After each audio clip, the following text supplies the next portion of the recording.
Okay, so on today's episode of Useful and Entertaining TV, I've been getting a lot of update requests from people asking about the 85 Buick and the 69 Buick, Riley's two cars.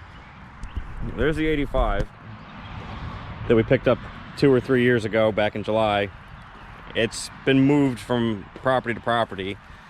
We haven't done anything with it. It runs and it moves under its own power. It blew a brake line and he fixed the brake line. That's about it. It needs a fuel pump. And the rear frame is Swiss cheese. It's from the back axle, well, really from about this part of the car and back. The frame's no good. We've got an entire frame for it. We just ain't got time to work on it because so many other cars are around here. So you're trying to sell this thing, right?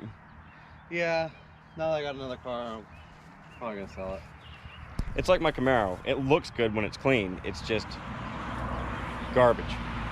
But it's good garbage. I would totally drive it if you get somebody to section the frame. Other than that, it's fine. Like the inside's all clean and shit. The inside's alright. It's no different than it was. It's not all ripped up and destroyed in here. The dash pad's not cracked or anything. It's a decent car. It's just it's time for it to get... I know it needs to find a new home. It needs the rear frame section fixed and it needs a fuel pump. Because the fuel pump, for some reason, doesn't pump fuel when you're cranking it, but as soon as you get the car fired up on starting fluid, it pumps fuel fine. Yeah, it's weird. It's like it doesn't get fuel. It doesn't work at like 400 RPM. I put all new nickel cadmium brake lines on it, except from the prop valve to the rear axle because they were already replaced. And then so it's got all new brake lights on it. And then the update on the 69, it's been sitting here. It's got a blown up 430 in it. It runs, but it knocks real loud.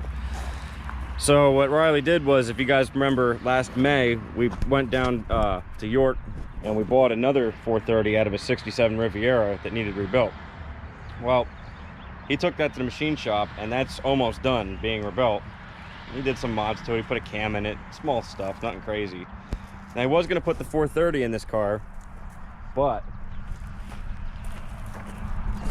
I'm gonna cut you off for a second. Was gonna put the 430 in that car, but why would you put a 430 in that barge out there when you could put it in this 72 Skylark? It's all kitted out like a GSX and a Chevelle. This is the new toy he just picked up.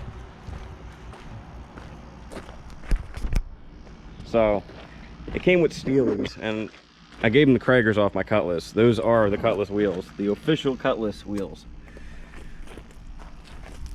You got the other two right here, the deep dish. Those are the rears. Because I'm looking at getting a new set of Kragers. I want 15s. Those are 14s. So there's that. And 1 second, I'll have him give you the grand tour of the car and he can tell you everything you want to know. All right, so let's do a walk around. It was a Nova SS, but by that time they were just like a... Man, them Kragers just make that car pop though. You could put a set of Kragers on almost anything and it'll look really good.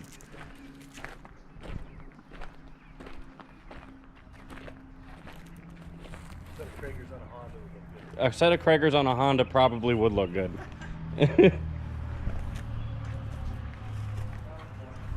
So obviously it was a vinyl top car and it still is. The studs are still there. All the moldings are in the trunk. It's gonna get a black vinyl top. I love the red striping that breaks the white stripe up.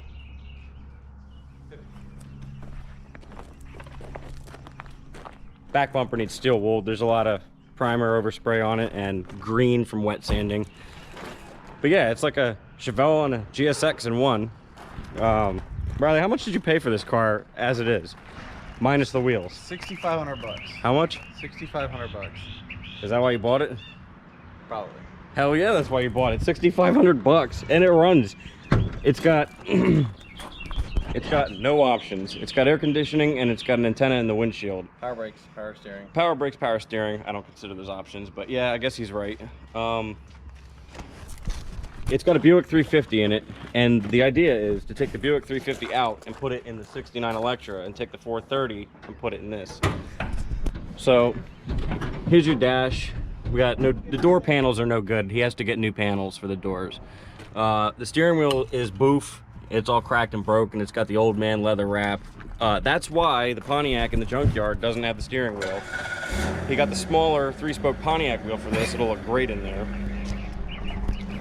He said he wants to put a tack in where the clock is supposed to be.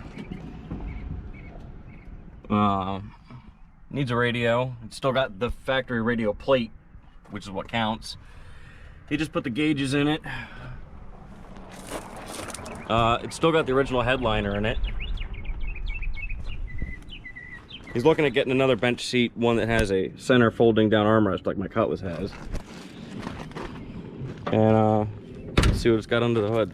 The car says it's got 73,000 miles on it, and I believe it because, well, it's a Buick and it still has oil pressure. And just looking at the routine wear of the interior. So, yeah, AC. And, yeah, that's an engine. A Buick motor. The copper line and that hanging out is just for now, yeah, until I get the big block in. This is all just temporarily hanging here because 350's coming out. Yeah, so he put it so it's not going to be in the way when you go to pull the motor. Same with the copper line for the oil. This way you could easily just bend it out of the way when you pull the motor. So, not sure if the AC works or not, but it doesn't have the belt on. May just need a charge. but the nice thing about it is it runs, it drives. It was $6,500 and it's painted. I mean, it's not a picture-perfect show car paint job, but it's presentable. And that's one less thing you got to worry about doing. It's got brand new trunk floor pans, lower quarters. Car's in pretty good shape. You gonna fire this pickup?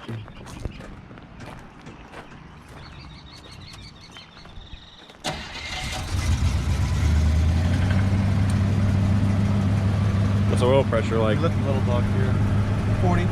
40 psi. Still single exhaust car. Mechanically, it's a 100% stock car. Nothing's ever been really touched on this thing.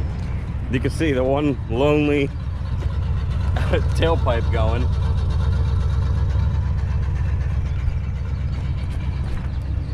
So unlike my Cutlass that needed all kinds of work, this doesn't need that.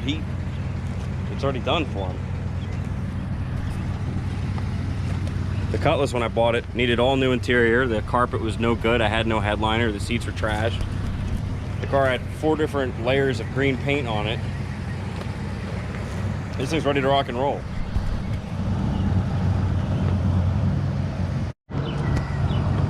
So you gonna rip some burnouts or what? You tighten that passenger wheel, right? Yes. Where's your vice grip to put the window down? I have a... Where's your window cranks you bought? Like I say, well, that's for Ford. Hang on, we're having technical difficulties. Throw that window crank. Alright, so the only window crank you could find was a chode for a vent window on a 68 car. Or back windows for this. It shouldn't be. It should be a full size back there. Oh, and you need to grease the window track.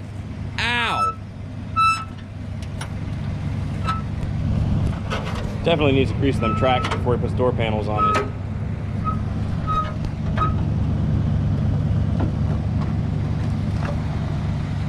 Alright, so what are you doing? Well, you want to go for a quick ride on the side street? Or... You want me to just film it driving around? Oh, we also came with the build manual and assembly manual. Oh? All the Buicks. It's like a Full sort line. of like a shop manual, but also gave production numbers and shit. Okay.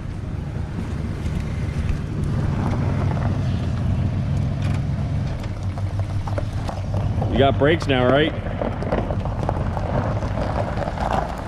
Yeah. Not that great. Well, they're not that great. It didn't have brakes, period, when we picked it up. We had a car dolly at home.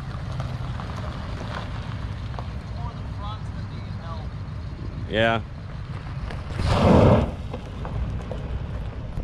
He said the front brakes aren't working too good right now. It needs brake work. Chris just picked up that set of discs for his Firebird. Riley lost out on that one. Still got drums in the front.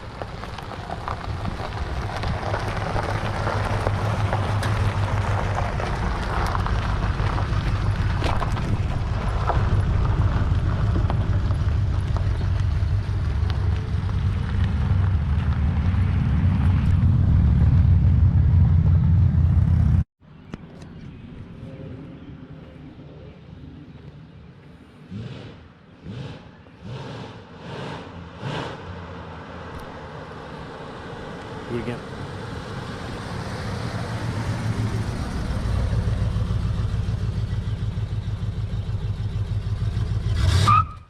Oh.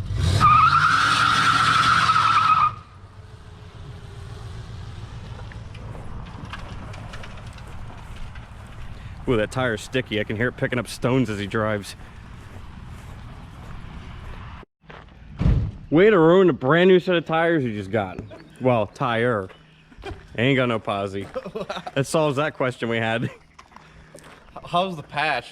How's the patch? It's got a pretty good patch in the road, actually. Let's go walk back there. I'll fucking...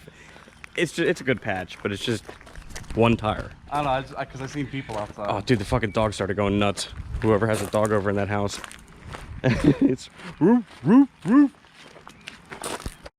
Well, there's a brand new tire right there. There's the aftermath. That's when I let off. Could have went further. Oh, you were hopping the car up and down coming down the street. The GoPro can't see that far. You should have did it when you're closer to me. That's why I was going like this, like do it again. Well, I wanted to slow down to do a fucking burnout. He's romping on the gas and the thing's picking the front end up like the shocks are dead or something. How does it feel? Feels all right. Yeah. Probably need shocks. It's picking the front end. Roof, roof. Buick Right. torque. Guess that's enough pissing off the neighbors for one day. It was him, he did it. Oh, there goes a 71 to 73 convertible Mustang. It sounded good, like the tire squealing. Yeah. It sounded like the truck. Yeah, it got sticky pretty quick. I'll tell you that. Don't be doing that with those tires. I'm not sure if they're still in production. Well, don't plan on it. You never plan on doing burnout. Come on, nobody ever plans on burning off a set of tires. It just happens.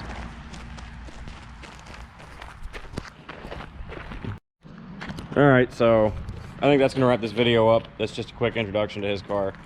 He has a channel that he doesn't use, and I hardly ever film his stuff, but I had nothing else to film today after going to the junkyard and almost killing everybody with that Le Mans. And, well, not only did he get a super awesome wicked car, but it's nice to show everybody where my Kraggers went.